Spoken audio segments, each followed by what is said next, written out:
Marcus, here we are, a year and a half in the making. How does it feel? I'm super, super excited to be here at Havmar, where it was really, during the pandemic, I really thought about, the love for restaurant, the love for hospitality. And when it was all taken away from us, it really made me think about if I get a chance to do it again in New York City, because I haven't done a restaurant in New York City for many, many years. What is the value proposition? What is the why? What is the what? How would we create a new restaurant?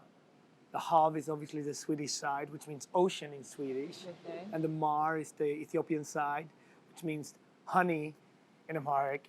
And being here in Chelsea is the love letter to all three cultures. Being here in New York, we're of New York, and we're in one of the most creative community in New York City, in the art community here in Chelsea.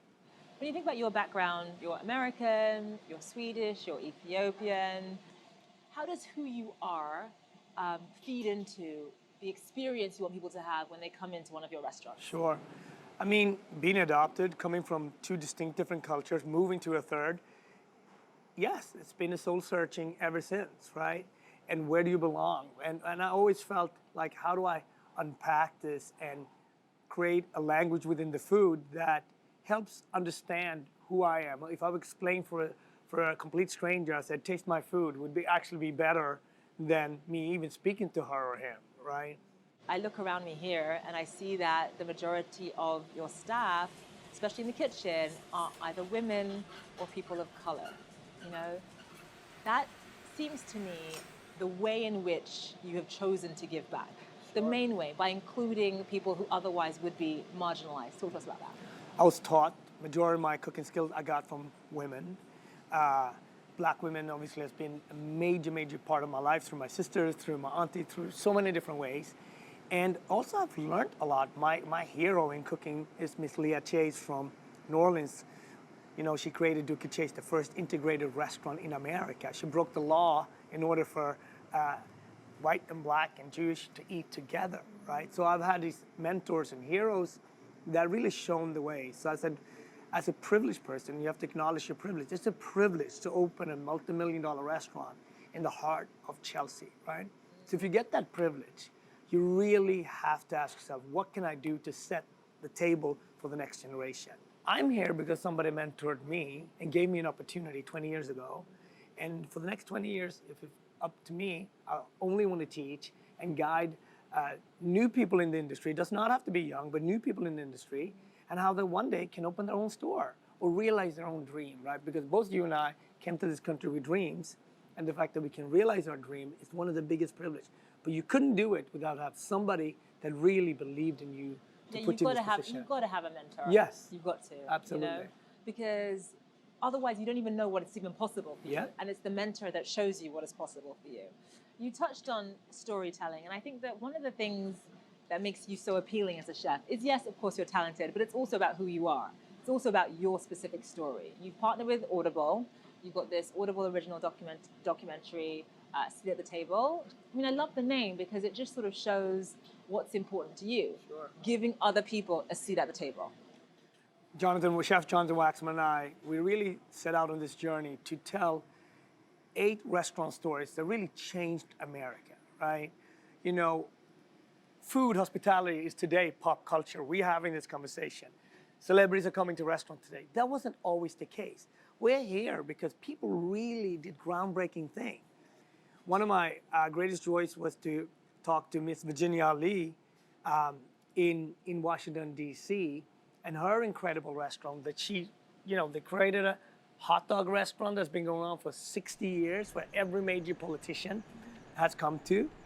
Black Broadway, Miss Alberta Wright, and Jezebel's. I happen to live across the street from Jezebel's, and I saw the Denzel Washington, the Michael Jordans walk into this restaurant in Hell's Kitchen, and I saw Alberta in action every day.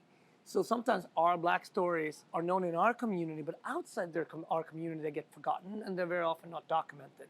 So this was an opportunity to tell the known stories like French Laundry and Spago, but also the unknown stories, and that's what Seat at the Table is really about.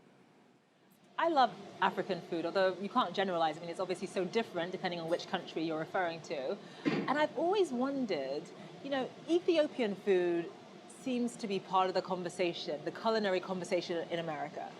Nigerian food, not so much. I'm from Nigeria, and so there's a personal reason why I would want it Soon to be. come, soon come, soon come. You go to Houston, and it is different. You go to Sugar Land in Houston, and it's a very different conversation. Those areas have strong Nigerian populations. How do other African countries get a seat at the table when it comes to being part of the culinary consciousness in the United States, do you think? I love that question, and the reason why I say soon come is because I know it's next, right? Nigerian food is delicious, by the way. Nigerian food is definitely delicious, although jollof rice does not come from Nigeria. It comes from Senegambia, really that area. Yeah. But, just as much as Afrobeats, came from really the roots of Fela, and now really, 30 years later. Nigerian music is now a bit more mainstream. It not is. The food so much. But because you have Burna Boys and Omale and so on, right? So that's bridging that gap. But pop culture is a major piece of also telling the food conversation. So food is now going to start to end up in Nigerian movies, in African American movies, for example, right? And I think that there's a whole generation of great talented West African American chefs here in this country that are posting, telling the stories. So give it 5 years, and West African food will definitely be part of pop culture. I hope so. Soon come, soon come. And then, one of the reasons why Ethiopia has been in the news over the past 2 years, as you know, is the war, the civil war. But as an Ethiopian yourself, what is it like to see what your country is going through? I remember when the Balkan War happened, obviously Rwanda, all of that stuff, and for it to happen in our own country, it's horrific. But I am excited about that peace has now been, the peace talks in South Africa went well, and now at least we can have a new beginning. And hopefully one day I can go back and be part of that.